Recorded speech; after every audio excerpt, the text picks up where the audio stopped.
Hello student, आज हम पढ़ेंगे दो सवाल कल बनाए थे और आज दो सवाल बनाएंगे। जो फर्स्ट जो बना बोले थे क्या, जो जब दो रेखाएं प्रतिच्छेद करती है तब जो हल होता है वो अद्वितीय होता है। क्या होता है? अद्वितीय होता है। और कंडीशन क्या होता है? a1/a2 not equal to b1/b2। और समीकरण का निकाय क्या होता है? संगत। और हल कितना होगा? अद्वितीय होगा। उसके बाद उस पर सवाल करवाए थे। उसके बाद दूसरा टाइप जो पढ़ा किए थे या दूसरा केस जो किए थे उसमें किए थे जब दो रेखाएं समानांतर हो तो समीकरण का हल कोई नहीं होगा।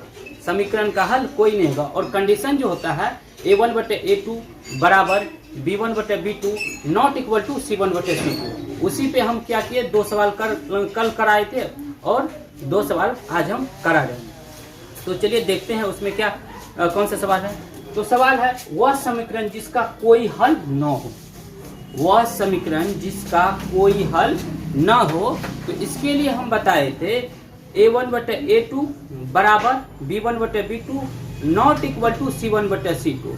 इसका क्या होता है? कोई हल नहीं होता है। और समीकरण का जो निकाय होता है वह क्या होता है? असंगत हो जाता है। समीकरण का निकाय क्या होता है? असंगत होता है या विरोधी होता है। असंगत होता है या विरोधी होता है। इसमें देखिए असंगत कौन सा है? वह समीकरण जिसका कोई हल ना हो तो हम क्या बोले थे? असंगत होगा। इसमें क्या होगा? टिक मार देंगे असंगत। इसी टाइप का क्वेश्चन पूछा जाता है ऑब्जेक्टिव में। अब देखिए दूसरा सवाल क्या है, कहता है युगपत समीकरण 2x + 3y बराबर 5 है। 2x + 3y बराबर 5, 4x + 6y बराबर 9 है। तो निकाय कौन सा हो जाएगा? तो इसमें सबसे पहले हम क्या करेंगे, हम चेक करेंगे कौन सा निकाय होगा। तो हम क्या करते हैं, पहले ये दोनों समीकरण को लिख लेते हैं। 2 नंबर का सवाल है। आंसर कितना नंबर का है? 2 नंबर का है। 2 नंबर का आंसर है। अब देखिए समीकरण क्या है? 2x + 3y बराबर 5, 4x + 6y बराबर 9। ये कौन सा है? दूसरा समीकरण। यहाँ पे हम क्या लिखेंगे? अब a1, b1 और c1 निकालेंगे। फिर यहाँ a2, b2 और c2 निकालेंगे। तो a1 कितना हो जाएगा? a1 बराबर x के गुना में जो है वो क्या हो जाएगा? a1। x के गुना में क्या है? 2। फिर b1 बराबर क्या? y के गुना में जो है वो क्या हो जाएगा? b। तो b क्या? 3। अब c1 क्या हो जाएगा? ये 5। उसी तरीका से अब दूसरा समीकरण में ले रहे हैं तो x के गुना में जो है वो क्या हो जाएगा? a2 बराबर 4। फिर b2 बराबर फिर y के गुना में जो है वो क्या हो जाएगा? 6 है तो 6 हो जाएगा। फिर c2 बराबर क्या हो गया? 9। अब हम क्या करते हैं, पहले चेक करेंगे। पहले हम क्या चेक करेंगे? a1/a2 बराबर a1 कितना? 2, a2 कितना है? 4, 2 दूनी 4, कितना हो गया? 1/। अब देखिए b1/b2 बराबर b1 कितना है? 3 है, b2 कितना है? 6 है, 3 दूना 6 बराबर 1/। अब देखिए c1 क्या है?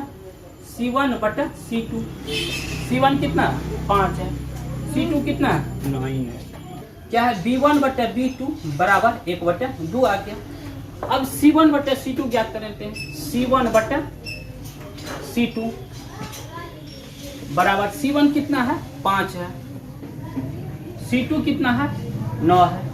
अब क्या करेंगे देखते हैं। a1/a2 बराबर b1/b2। अब a1/a2 1/2 है, b1/b2 1/2 है। ये दोनों क्या है? बराबर है। अब c1/c2 क्या है? बराबर है? नहीं है, बराबर c1/c2। अब देखिए ये 5/9 c1/c2 क्या? बराबर नहीं है। तो मतलब a1/a2 कितना है? a1/a2 1/2 है, बराबर b1/b2 कितना है? 1/2 है, बराबर नहीं है c1/c2 5/9। देख रहे हैं? तो a1/a2 1/2, b1/b2 1/2 not equal to c1/c2। तो ये क्या है? इसका कोई हल नहीं हुआ। क्या हो जाएगा? कोई हल नहीं, कोई हल नहीं। अब इसमें कहेगा समीकरण का निकाय जो होता है, क्या होता है? समीकरण का निकाय हम पहले भी बताए थे जब हम थ्योरी पढ़ा रहे थे उसमें बताए थे क्या, जब दो रेखाएं समांतर हो तो समीकरण जो होता है उसका कोई हल नहीं होता है, और समीकरण का निकाय जो होता है वो क्या होता है, असंगत होता है। समीकरण का निकाय क्या होता है, असंगत होता है। समीकरण का निकाय क्या होता है, असंगत होता है। यदि कोई हल नहीं होगा तो समीकरण का निकाय क्या हो जाएगा, समीकरण का निकाय असंगत। तो इसमें देखिए कोई हल नहीं हुआ तो समीकरण का निकाय क्या होता है, असंगत। तो इसमें कौन सा आंसर हो जाएगा, देखिए ए नंबर। बस इसी टाइप से जब आप प्रैक्टिस कीजिएगा, हम टाइप इस टाइप का बता दिए, जैसे टाइप 1 में भी 4 केस बताए थे, 4 सवाल उसमें बताए थे। टाइप 2 में भी 4 सवाल इसमें बताए थे। इस टाइप से आप लोग सवाल का प्रैक्टिस कीजिए और उसके बाद तब फिर बनाइए। दिक्कत होता है तो सवाल पूछ भी सकते हैं, कमेंट बॉक्स में सवाल लिख दीजिए, उसके बाद हम आके अगले रोज हम क्या करें, बना देंगे। तो हम जो है दो रेखाएं जब समांतर हो तो उस पर हम क्या किए, 2 सवाल, ये 4 सवाल हम क्या किए, करवा दिए। अब टाइप 1, टाइप 2 और टाइप 3 में क्या कह रहा है, जब दो रेखाएं समपाती, जब दो रेखाएं समपाती हो तो एक रेखा के सभी बिंदु दूसरी रेखा पे क्या होगा, पड़ेंगे। एक रेखा के सभी बिंदु दूसरी रेखा पे पड़ेंगे तो समीकरण का जो हल होगा वो अनेक होगा, अनंत होगा, और निकाय जो होता है वो क्या होता है, संगत होता है या आश्रित होता है। क्या होता है, आश्रित होता है। तो चलिए हम देखते हैं क्या, दो रेखा a1x plus b1y plus c1 बराबर 0, फिर दूसरा a2x b2y प्लस c2 बराबर 0, ये है। अब इसमें क्या है, जब दो रेखाएं समपाती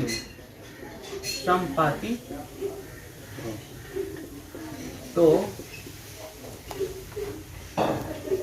एक रेखा के सभी बिंदु, एक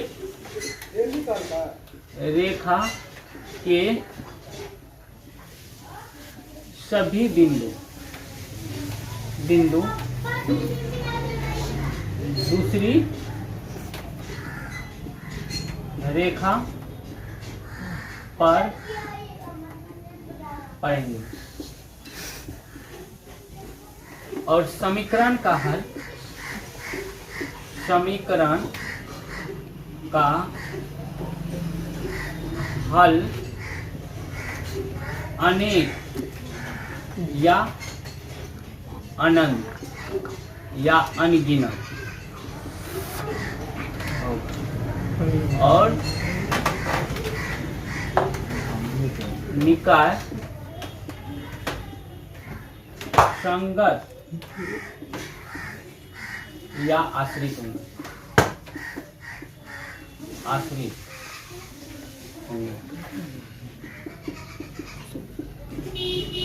अब देखिए इसमें क्या हुआ, तो इसका जो कंडीशन होगा, जब दो रेखाएं समपाती हो तो एक रेखा के सभी बिंदु दूसरी रेखा पे पड़ेंगे। ये एक रेखा, इसके सभी बिंदु दूसरी रेखा पे पड़ेंगे, ये इसी रेखा पे पड़ेंगे। तो ये क्या होगा, एक दूसरे पे आश्रित है।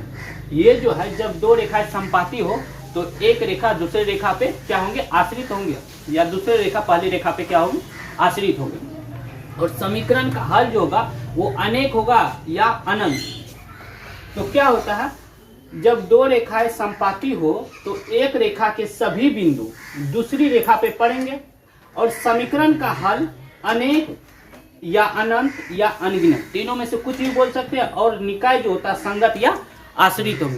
तो इसका जो कंडीशन जो हो जाए, क्या हो जाएगा, इसका a1/a2 बराबर b1/b2 बराबर c1/c2। इसको क्या कह सकते हैं, कॉलिनियर भी कह सकते हैं, हम बोल सकते हैं। तो अब क्या होगा, a1/a2 बराबर b1/b2 बराबर c1/c। जो बताए थे सवाल, जब दो रेखाएं समपाती हो तो एक रेखा के सभी बिंदु क्या होंगे, दूसरी रेखा पे पड़ेंगे, और समीकरण का जो हल होगा वो अनेक, अनंत या अनगिनत हल होगा, और समीकरण का निकाय जो होगा वो संगत होगा या आश्रित होगा। तो इस पे हम क्या कर रहे हैं, फिर 2 सवाल लेके चल रहे हैं। 2 सवाल बनाए। तो कहता है आश्रित समीकरण के युग्म का हल होगा। आश्रित समीकरण के युग्म का हल होगा। तो हम क्या बोले थे, आश्रित समीकरण जो होगा, युग्म का हल जो होता है, आश्रित समीकरण के युग्म का हल। तो आश्रित किस में आता है, जब 2 रेखाएं क्या हो, समपाती। और समपाती होने का क्या कंडीशन होता है, a1/a2 बराबर b1/b2 बराबर c1/c2। और समीकरण का जो हल होता है वो क्या होता है, अनेक होता है या अनंत होता है। अनेक या अनंत। आश्रित होगा तब अनेक या अनंत। आश्रित का बात जब आता है तब हम सबसे पहले क्या सोचेंगे, अनेक या अनंत। आश्रित होगा तो अनेक या अनंत। तो यहाँ पे आश्रित है और यहाँ पे क्या बोले थे, ये क्या होगा, ये आश्रित। इसका हल क्या होगा, अनेक होगा। अनेक या अनंत। और निकाय क्या हो जाता है, संगत या आश्रित। तो ये भी छोटा सा पॉइंट याद करना है। तो अनेक, हल और अनंत। जब आश्रित का बात आएगा तो कहाँ पे टिक करेंगे, अनेक। तो यहाँ पे आश्रित समीकरण के युग्म का हल क्या हो जाएगा, 1 2 कोई नहीं, इसमें क्या होगा, अनेक। हाँ, आश्रित समीकरण के युग्म का हल क्या होता है, अनेक होता है। आश्रित समीकरण के युग्म का हल क्या होगा, अनेक होगा। अब दूसरा सवाल हम लेके चल रहे हैं, कहता समीकरण निकाय। ये थ्योरी टाइप का है, क्वेश्चन पूछा जाता है, ये सब क्वेश्चन पूछा हुआ है। हाँ, अभी तक जितना भी सवाल हम कराए हैं वो सारा जो सवाल है वो पिछले वर्ष जो है पूछे गए सवाल है। मतलब पिछले वर्ष, मतलब 8-10 साल के बीच में जो है सवाल जो पूछे हुए हैं उन्हीं में से वो सब सवाल है। हम जो करवा रहे हैं क्वेश्चन, हम जो करवाते हैं वो जो है पूछा हुआ क्वेश्चन पूछा जाता है। जैसे 2012 का, 13 का, चाहे 14 का, चाहे 15 का, ये ऑब्जेक्टिव टाइप का करवा रहे हैं। चाहे सब्जेक्टिव भी करवाएंगे तो हम ये क्वेश्चन बैंक से ही करवाएंगे, क्योंकि वही बार बार रिपीट सवाल होता है। मतलब जैसे 2016 में पूछ दिया तो 2020-22 में पूछ देगा, चाहे 2018 में पूछा है तो 2022-23 में पूछ देगा। इसी टाइप से सब सवाल रिपीट करता है। आप देखिए क्वेश्चन बैंक, और यदि किसी का मैथ कमजोर है तो एक बार क्वेश्चन बैंक कम से कम 8 साल 6 साल का क्वेश्चन बैंक बना लीजिए, कम से कम उसमें एक भी क्वेश्चन ऐसा नहीं होगा जो नहीं होगा। तो अब देखिए हम वही क्वेश्चन सब बना रहे हैं। तो आश्रित समीकरण के युग्म का हल क्या बोले थे, अनेक होगा। और यहाँ पे दूसरा सवाल जो है कहता समीकरण निकाय 2x + 2y = 3, 5x + ky = 15 के अनगिनत हल होने के लिए k का मान ज्ञात करें। अनगिनत या अनेक। अनगिनत के लिए क्या कंडीशन होता है, सबसे पहले कंडीशन लिखेंगे a1/a2 बराबर b1/b2 बराबर c1/c2। ये कंडीशन होता है अनगिनत या अनंत के लिए। अब देखिए, अब हमको a1 a2 ज्ञात करना पड़ेगा ना। तो a1 जो है पहले 2 को समीकरण है, ये पहला समीकरण क्या, x + 2y = 3। दूसरा समीकरण है 5x + ky = 15। यहाँ पे a1 निकालना, a1 बराबर x के गुना में जो होगा वो क्या हो जाए, a1 हो जाएगा। फिर y के गुना में जो होगा वो क्या हो जाएगा, b1 हो जाएगा। y के गुना में क्या है, 2 है। फिर c1 बराबर कितना हो जाएगा, 3। अब फिर a2 कितना हो जाएगा, x के गुना में जो दूसरा समीकरण में x के गुना में जो है वो क्या हो जाएगा, a2 5 है। फिर b2 जो है y के गुना में क्या है, k है। अब c2 बराबर कितना, 15 है। बस अब हमको कुछ नहीं करना है। a1/a2 बराबर b1/b2 बराबर c1/c2 का मान रख देना। a1/a2, a1 कितना 1/5 है। फिर b1/b2, b1 कितना है, 2 है। b2 कितना k है बराबर c1 कितना 3 है, c2 कितना 15 है। अब समीकरण 1, समीकरण 2 और समीकरण 3। अब इसमें k का मान निकालना है तो समीकरण 1 या 2 को लो, चाहे समीकरण 2 या 3 को लो। और 2 तो लेना ही पड़ेगा, समीकरण 2 तो लेना ही पड़ेगा क्योंकि k का मान निकालना है। तो k समीकरण 1 एवं 2 से इस स्टेप से 1/5 बराबर 2/k। क्रॉसिंग गुना करो, k गुना 1, k बराबर 5 गुना 2 कितना हो गया, 10। एक ये हो गया। अब दूसरा भी लेके देख लीजिए, यदि कंफ्यूजन है कुछ तो समीकरण 2 एवं 3 से क्या होगा, 2 बटा के बराबर 3 बटा 15, 3 5 15, 2 बटा के बराबर 1 बटा 5। अब क्रॉसिंग गुना करें, के गुना 1 के बराबर 5 गुना 2 कितना हो गया 10। दोनों में के का मान क्या हो रहा है 10 हो रहा है। तो हम 2 सवाल करा दिए। अब जो है आगे जो हम करेंगे 3 केस पढ़ाए। जब 2 रेखाएं प्रतिच्छेद करती है तब क्या होता है हल। उसके बाद जब 2 रेखाएं प्रतिच्छेद करती है तब हल क्या होता है। जब 2 रेखाएं क्या हो समानांतर हो तब क्या होता है। जब 2 रेखाएं एक दूसरे पे आश्रित हो या संपाती हो तो समीकरण का हल क्या होगा। ये 3 केस पढ़ाए थे। अब जो है ये इसमें जो है रैखिक समीकरण में ये केस जरूरी था क्योंकि ऑब्जेक्टिव भी पूछता है, सब्जेक्टिव में 2 मार्क का जरूर पूछता है। अब जो है 2-3 साल 4 साल से ये 2 मार्क में ही ज़्यादातर पूछा जाता है। तो इस पे आप लोग क्लियर कर लीजिएगा तो कम से कम ऑब्जेक्टिव में 2-3 क्वेश्चन पूछ देगा, उसके बाद 2 मार्क वाला में 1 क्वेश्चन पूछ देगा। तो कम से कम इतना यदि सही से कर लिए तो 5 मार्क आराम से कर देगा। क्वेश्चन मार्किंग आ जाएगा, 5 मार्क आराम से आ जाएगा। और बात जो है अब हम जो करेंगे अब सब्जेक्टिव टाइप का करेंगे। हम अगले पार्ट में जो हम करेंगे सब्जेक्टिव रैखिक समीकरण से ही सब्जेक्टिव करेंगे, जिसमें क्या जो वर्ग गुणन विधि, प्रतिस्थापन विधि, उसके बाद तब फिर और सब मतलब जो टाइप का है वो सारा टाइप का हम क्या करेंगे क्वेश्चन करवा देंगे, अच्छा से करवा देंगे। आप लोग देख लीजिएगा, समझे। तो इसी में से जितना सवाल कर रहे हैं इसी में से अब सारा सवाल आएगा। क्लास 10th में जो है वो इसी में से आएगा।